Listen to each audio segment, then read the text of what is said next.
અઢી મણનું બેડું 450 કિમીની પદયાત્રા કરી આહિર સમાજની કચ્છની દીકરીની અટૂટ શ્રદ્ધા સામે ગોગા મહારાજે આપ્યા પુરાવા, જેને લઈને દીકરી માથે 5ના સિક્કા ભરેલ બેડું સાથે અરવિંદ ભુવાજીની મેલડીના ધામે આવી પહોંચશે।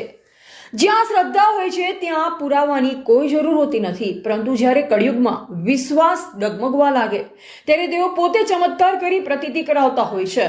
કચ્છના સરહદી વિસ્તાર ખવડાથી શરૂ થયેલી એવી જ ભક્તિની સફર આજે પાટણના મુના ગામે વિરામ પામી છે। 17 વર્ષથી ખોવાયેલ ગોગા મહારાજને મેળવવા માટે કાહિનની દીકરીએ માથે અઢી મણનું વજન ઉચકી 450 કિલોમીટરનું અંતર કાપ્યું। આ શ્રદ્ધાની શક્તિ છે કે કાળુ ભગતની મેલડીના વચને આજે ગોગાએ રાફડામાં દર્શન દીધા છે।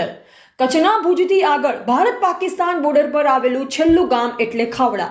આ ગામની એક દીકરી જેમણે પોતાનું જીવન ગોગા મહારાજના ચરણે સમર્પિત કર્યું છે। હાથમાં શ્રદ્ધા અને માથે 5ના સિક્કા ભરેલ અઢી મણનું બેડું।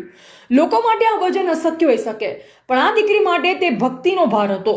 કાળઝાળ ગરમી અને લાંબા રસ્તાઓ કાપી 450 કિલોમીટરની પદયાત્રા કરી તેઓ સરસ્વતી તાલુકાના મુના ગામે અરવિંદ ભુવાજીના મેલડીમાના ધામે પહોંચ્યા છે। ત્યારે આ દીકરીની શ્રદ્ધા જોઈ ધર્મપ્રેમી લોકો ઠેર ઠેર ફુલહાર વડે સન્માન કરે છે। આ વાર્તામાં વળાંક ત્યારે આવ્યો જ્યારે 17 વર્ષ પૂર્વે ગોગો ખોવાયા હતા। ત્યારે કાળુ ભગતની મેલડીએ વચન આપ્યું કે જો આ ખોવાયેલ ગોગાને રાફડામાં પાછો ન લાવ તો હું મેલડી નહીં। માતાજીના આ વેણ આજે સત્ય સાબિત થયા છે। 24 કલાકની અંદર 3 પુરાવા મળ્યા અને વર્ષોથી પ્રતીક્ષા કરી રહેલ ગોગા મહારાજ આજે રાફડામાં પ્રગટ થયા છે। ભક્તિનો માર્ગ સરળ નહોતો। માત્ર 11 દિવસના પુત્રને છોડી સંસારનો ત્યાગ કરી છેલ્લા 18 વર્ષથી આ દીકરીએ ગોગા મહારાજ માટે પોતાની જિંદગી કુરબાન કરી દીધી છે। મુના ધામે જ્યારે આ દીકરી પહોંચી ત્યારે વાતાવરણ ભક્તિમય બન્યું। લોકો આ દ્રશ્ય જોઈ દંગ રહી ગયા કે એક સ્ત્રી કેવી રીતે આટલું વજન ઉપાડી આટલા કિલોમીટર ચાલી શકે।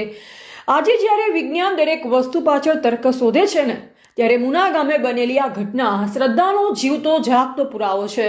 દીકરીની ભક્તિ અને માતાજીના વચને આજે અશક્યને પણ શક્ય કરી બતાવ્યું છે। એવા પ્રકાશ ભારતી ગોસ્વામી, ભારતની અસ્મિતા, બનાસકાંઠા।